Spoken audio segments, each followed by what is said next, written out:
Mana shu xonadonni ko'rib turibsizlarmi? Umrim davomida 2,5 yildan beri xayriya bilan shug'ullanaman. Bunaqa katta sinov kelgan oilani ko'rmaganman. Mana shu hovli. Hovlining yarmini ham sotib berishgan. Bu xonadonda 12 yoshli singlimiz jigar seriyozga uchrab qolgan. Mahalladan Alloh rozi bo'lsin, mahalla raisi, mahalla oqsoqollari, qo'ni qo'shnilardan Alloh rozi bo'lsin. Mana shu yerni ham sotishganda hozir qaranglar, 18 ming dollarga. Bu tomonni ham sotishga tayyorgarlik ko'ryapti. Chunki oila juda katta sinovda.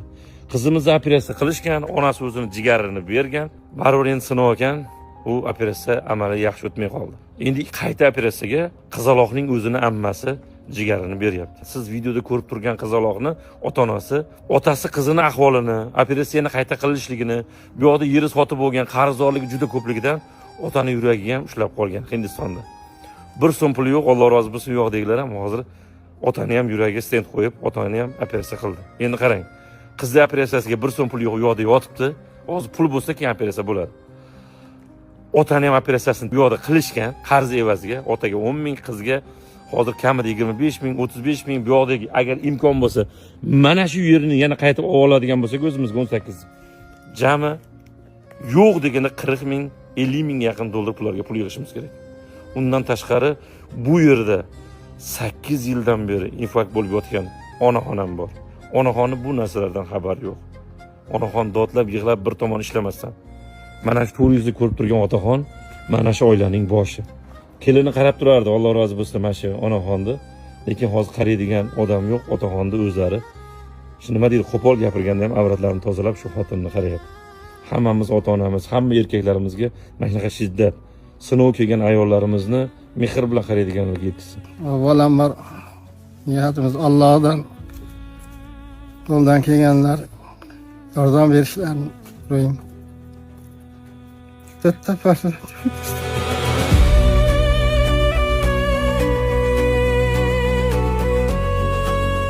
Mana qo'ni qo'shnilar ham birgalikda korobkalarda, ko'chalarda yig'ib birinchi operatsiyasiga pul qilishgan.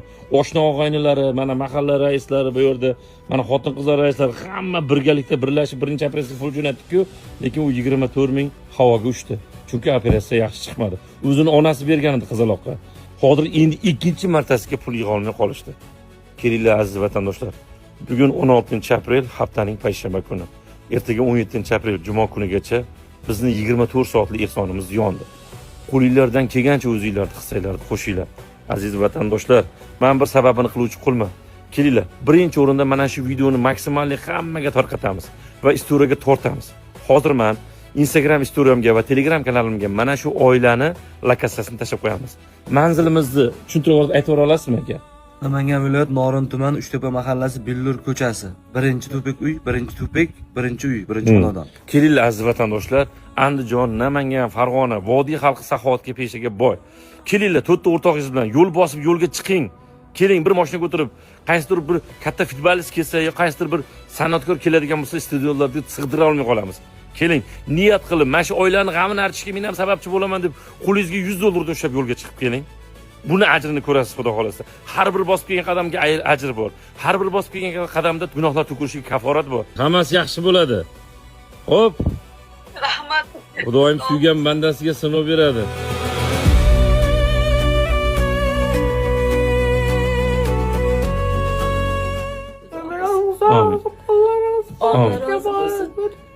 Amin. Allah razı olsun. Amin. Başımızdan. Amin. İlahi. Amin. Hiç gibi olmasın. Amin.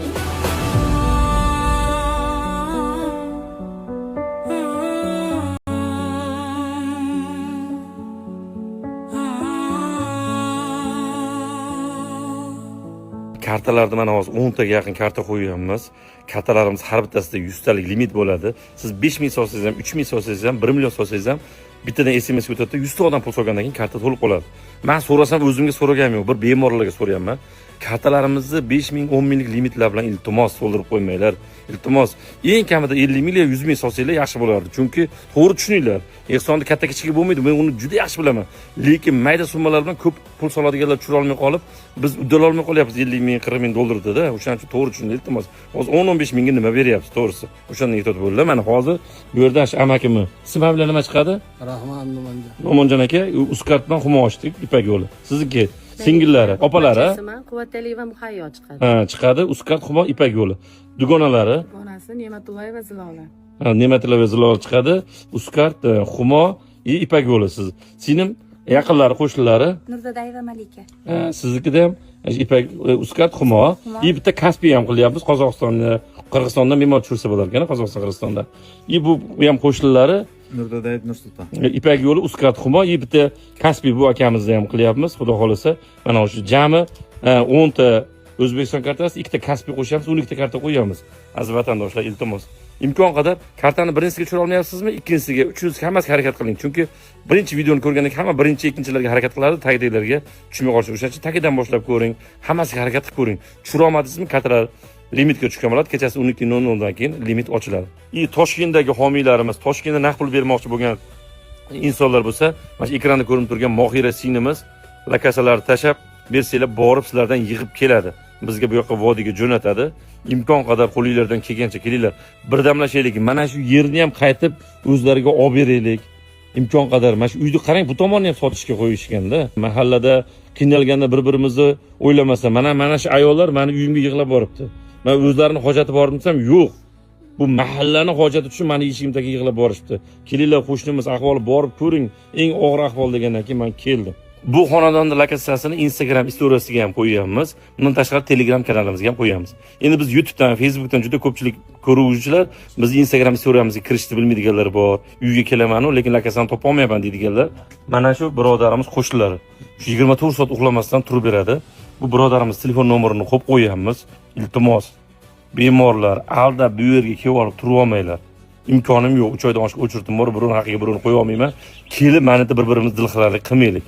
Keyin meni kibr ekansan, murojaat qabul qilmaysan ekan, uzoqdan yo'l bosib keldim deb meni asabiylashtirmaylik, iltimos.